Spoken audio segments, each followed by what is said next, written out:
Today we're seeing so many atrocities happening before our very eyes. Things which hurt the heart and brings tears to the eyes.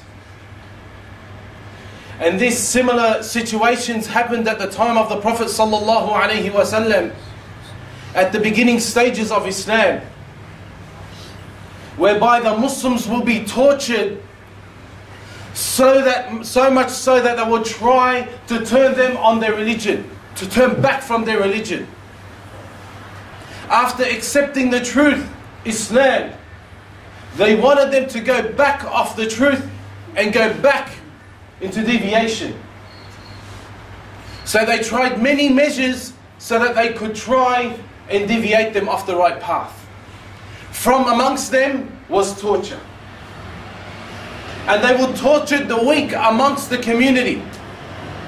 Someone who didn't have any strong backup who would be able to protect them from any harm. Harm from the likes of Abu Jahl. May Allah curse him and increase his punishment in hellfire. They would torture the Muslims. Bilal radiallahu anhu, and we all know his story. How they would take him out to a desert and they would lay him lay flat on his back. And they would put a stone on top of him. They will make him lay flat on his back in the middle of the day where the sun is glaring on the sand or on the rocks.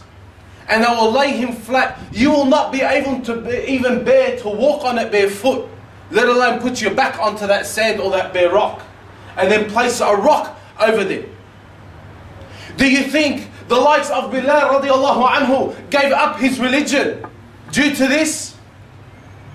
Wallahi, it increased him. And he kept on saying words that he knew that it was harming them. And he would say, Ahadun ahad, Ahadun ahad. One, one, one, one. And they knew that he was referring that there was only one God. And they were trying to make him disbelieve in this one God.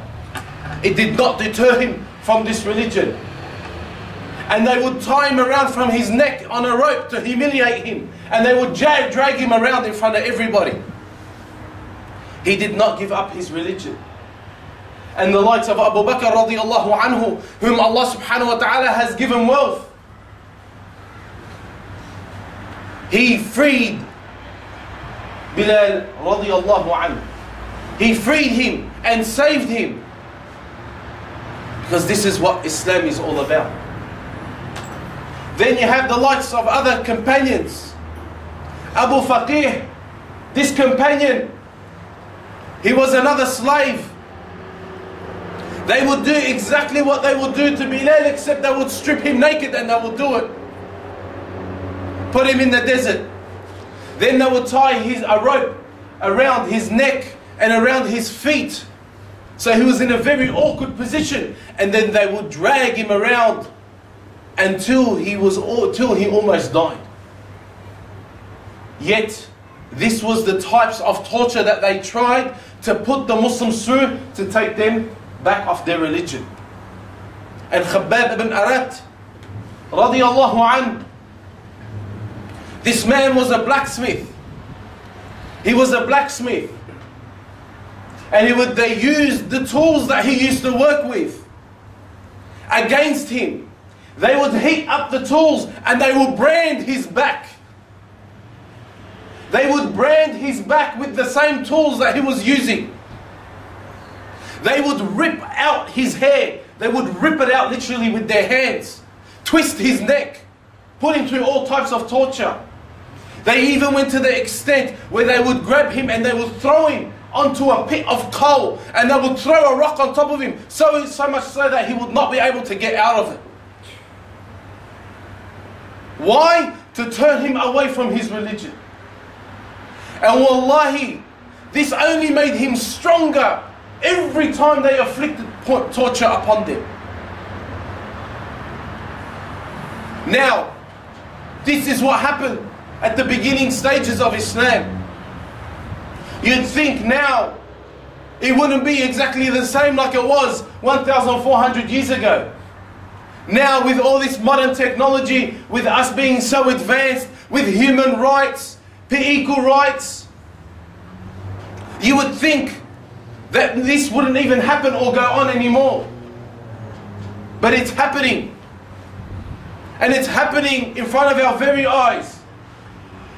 And what is the world doing about it? Wallahi, in Syria, they are afflicting people with torture like you would not believe.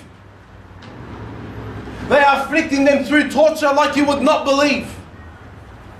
They are trying to hold up people, torture them, to turn them away from their religion, just like Kuffar Quraysh, the pagans did. And these people call themselves Muslim, but they are not Muslim. They make fun of Islam and they make fun of the Muslims, and they torture the Muslims in the process. How would you feel? How would you feel when you will see a couple of cars, army trucks come past your house, stop by your house, and all these men enter the house, and the women are terrified and screaming because there's accusations that they're raping the women in Syria? And this is happening before our own eyes. Imagine it was your sister. Imagine it was your mother. And they are terrified, screaming and crying. Who's going to do anything about it? Or the likes of a man, because he has a beard, he's laying down on the floor and they are smashing him with a stick, making fun of him, putting their foot on his head, on his neck, making him say words of disbelief so that they can please people. And there is nobody to do anything about it. No one's going to do anything about it. And later on they ended up killing this man through severe torture. If you were to look at his body, it's black. Black. Human rights we have here. Or about a man who is getting held up and slapped on his face, and he's being told to say words of disbelief. He's being told to say that there's no God except the president of Syria. Say that there is no God except the president's brother of Syria. This is what's happening over the world. This is what's going on. And we are sitting here so comfortable. Who is making dua for these people? Who is helping these people? Why do we always see all over the world, if there is a problem, we notice that everybody wants to go help, but with Syria everybody's turning a blind eye? You must get out and speak. You must let the world know about what's going on and what's happening. We should hurt severely when a Muslim is being tortured and punished like this. Why? Is the Muslim blood cheap? Because he's Muslim, it doesn't matter, we can turn a blind eye? To when are we going to turn a blind eye? To when are we going to stay quiet? But the problem is within us. Because we're far from our religion.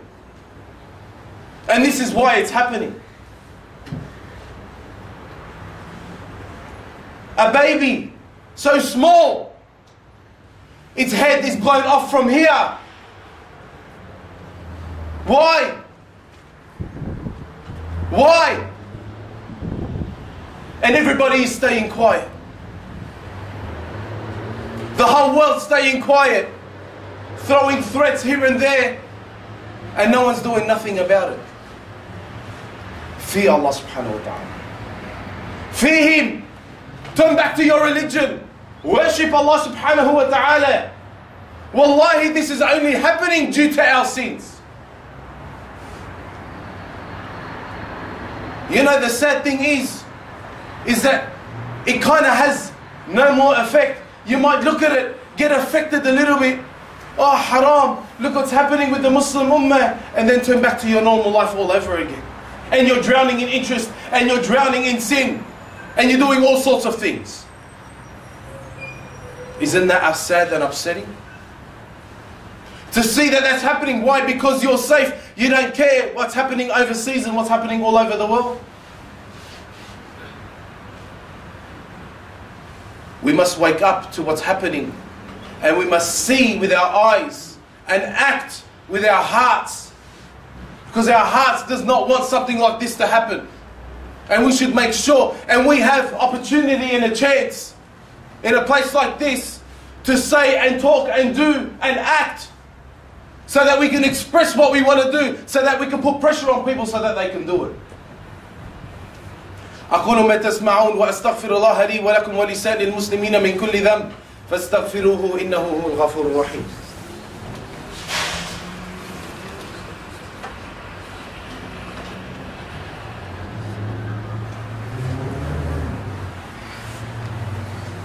بسم الله الحمد لله والصلاة والسلام على رسول الله وعلى آله وصحبه ومن والاه. You must turn back to your religion. This religion is a pure religion. It started off pure and it was given to the most pure one that Allah subhanahu wa ta'ala ever created, who was Muhammad sallallahu alayhi wa sallam, who himself was afflicted with torture. Who himself was afflicted with torture. Then can you imagine the entrails of an animal placed on the back of Rasulullah sallallahu alayhi wa sallam while he was praying in the Kaaba? Can you imagine this happening to your Prophet? And he was patient so that Islam can exceed and come to us. Slandering, torture to your Prophet sallallahu alayhi wa sallam, attempting to kill him so many times. And yet, nahne, all we want to do is have fun and play games. The time of prayer comes, yet we can find excuses to delay the prayer. When Ramadan comes, some people fast, some people don't fast. And they come up with silly excuses. And they believe themselves. Same thing with the prayer, they believe themselves with these excuses. Time for Hajj comes, I have the money, I have the wealth, it's compulsory. Like Salat, like Zakat. Yeah, he comes with an excuse to delay his Hajj.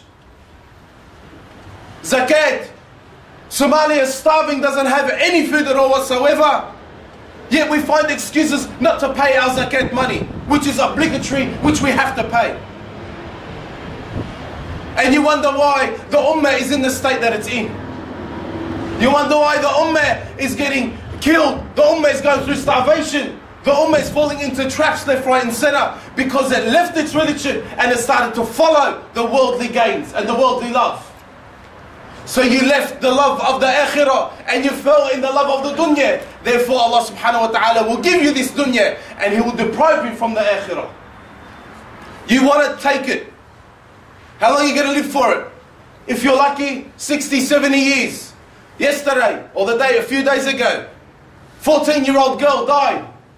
Did she know she was going to die? She probably had plans that day. She probably had plans in the future. I'm going to get married. I'm going to have children. And she died. Do you want to die and have no impact in this ummah? Do you want to die and have no legacy left behind you? Don't you want to leave something behind you so that you can get continuous rewards with? Don't you want to have a sadaqah jariyah? You want to be, what were you created? Your purpose of creation was for something. And that's to worship Allah subhanahu wa ta'ala. Don't allow yourself to fall in these traps. Come back to your religion and you will see the Muslims will flourish. You will see the Muslims victorious. You will see Islam come back to the way it was before. But while you are still following the deception of the devil, following what your desires want, then I fear for you that you will fall into the traps and that you will be drowned into them and you will not know how to come back out of it.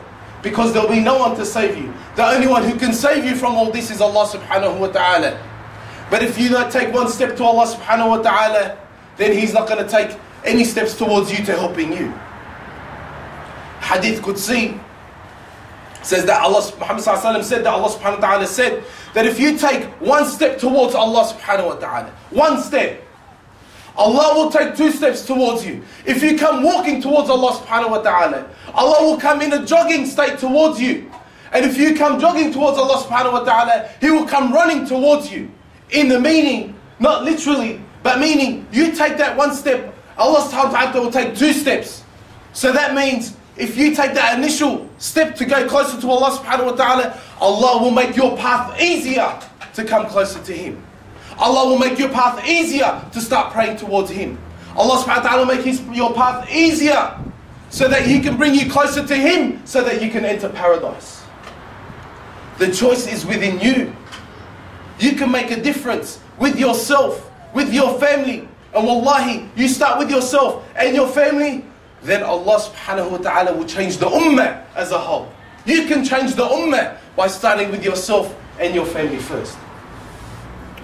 إن الله وملائكته يصلون على النبي يا أيها الذين آمنوا صلوا عليه وسلموا تسليما اللهم صل وسلم وبارك على نبينا محمد وعلى آله وصحبه وسلم اللهم انصر الإسلام والمسلمين اللهم انصر الإسلام والمسلمين اللهم انصر الإسلام والمسلمين ودمر أعداء الدين يا رب العالمين اللهم دمر أعداء الدين يا رب العالمين اللهم انصر الحق يا رب العالمين اللهم وحد المسلمين اللهم وحد المسلمين اللهم وحد المسلمين يا رب العالمين اللهم اغفر لنا ذنوبنا وتب علينا إنك أنت التواب الرحيم اللهم استر عوراتنا اللهم ارحمنا وقوي إيماننا وتب علينا إن الله يأمر بالعدل والإحسان وإيتاء ذي القربى وينهى عن الفحشاء والمنكر والبغي يعظكم لعلكم تذكرون اذكروا الله يذكركم واشكروه على ما هداكم ولذكر الله أكبر والله يعلم ما تصنعون وأقيموا الصلاة